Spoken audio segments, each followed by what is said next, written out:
It says, it is better to marry an illiterate, submissive woman than a rude career woman who, when you ask for a cup of tea after a tiresome day, she points at the microwave with her mouth.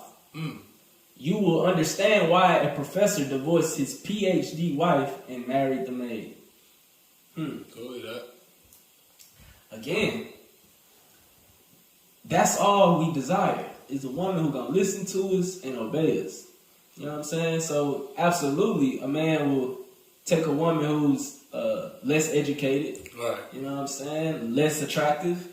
If she gonna do what he say. Right. Because that's beautiful to us. Because if a woman's gonna listen to her man and do what he asks her to do, she can be molded into a perfect servant for him. That's right. You know what I'm saying? But a woman who think her career and her money and her job is more important than her duty as a servant to her man, that's a headache. You know what I'm saying? Like, we don't care about your money, we don't care about none of that. It ain't like you finna put the check in our hands anyway, like righteous women supposed to do. So that holds no weight to us. We gonna take the peace over the headache any day. Because women with these type of accolades, that's all they bring in is headaches, because they feel like they have some type of value because America gave them a piece of paper and they're looked at, or they got a certain title, a doctor or whatever. But at the end of the day, you're still a woman. You're still under a man. You know what I'm saying? You still were made for a man. So at the end of the day, none of that matters. We're going to choose peace every time. Every time. And that's real important what you said about how America give them that piece of paper. They get that piece of paper, they think that override everything God said. Oh, no, I'm the boss at work, so when I get home, I'm the boss. Nah, sweetheart, you got to obey your man and everything. I don't give a damn if you're the chief of police. Right? You need to come home and submit yourself in everything.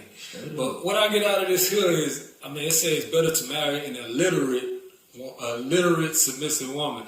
I notice how when they got the so-called passport bros, a lot of women are mad because the brothers are going overseas to find another woman. The main thing they try to say is she's illiterate. Oh, you going over there to find somebody in a third world country that don't know nothing, barely speak English, she illiterate, all that.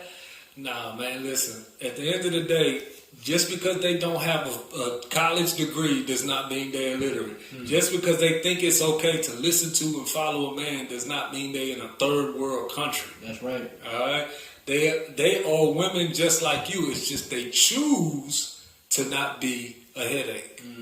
So, and y'all been sold this false narrative of being a strong, independent woman. Right. You know what I'm saying? But the truth is, the real strong women are the women who know what God expects of them and are not ashamed to do it. Right. It takes true strength to be humble enough to obey your man in everything and to treat your man like a God, like Christ commands. Right. That's a strong woman, actually. And that's actually the wisest woman, because that's what wise women would do. Only foolish women would find grief in doing that. So that's right.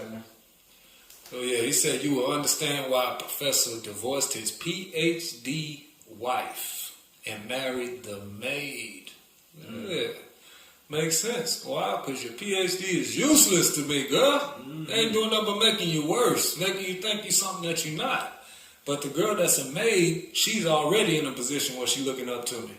She already in a position where it's yes sir, no sir. She already in a position of submission. Right.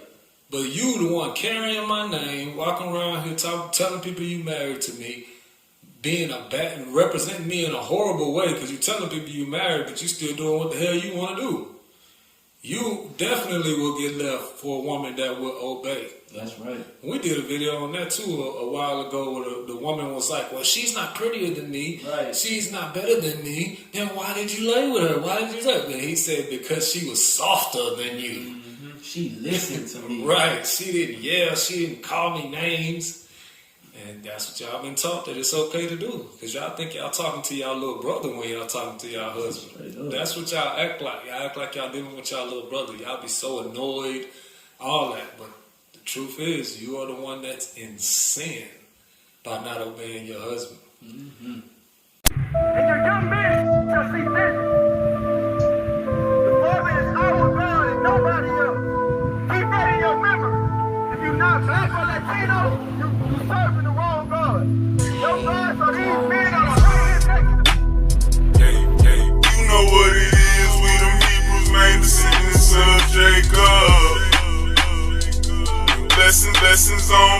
blessings when we hearken to Yahweh. If we the promise, the covenant was given to us. And please don't get it twisted, only wait till the Father serve us. Isaiah 49:3, Yah gets his glory through us. And if you hold the whole chapter, you will see the strangers gonna be serving us. How is our purpose of existing when to serve the above? And the Father having left us a remnant, be willing to serve us. You have been warned, what you stole is to be returned to us. Here to make peace, but all these chains were made just for ya. You know what it is, we them Hebrews descendants of Jacob. And we got blessings on blessings when we hearken to Yahweh. We the children of the promise, the covenant was given to us. And please don't get it twisted, only way till the Father is to serve us. So when you see black people and you walking past them, know who you really walking past. The two children of the Father. And your duty is to bow down to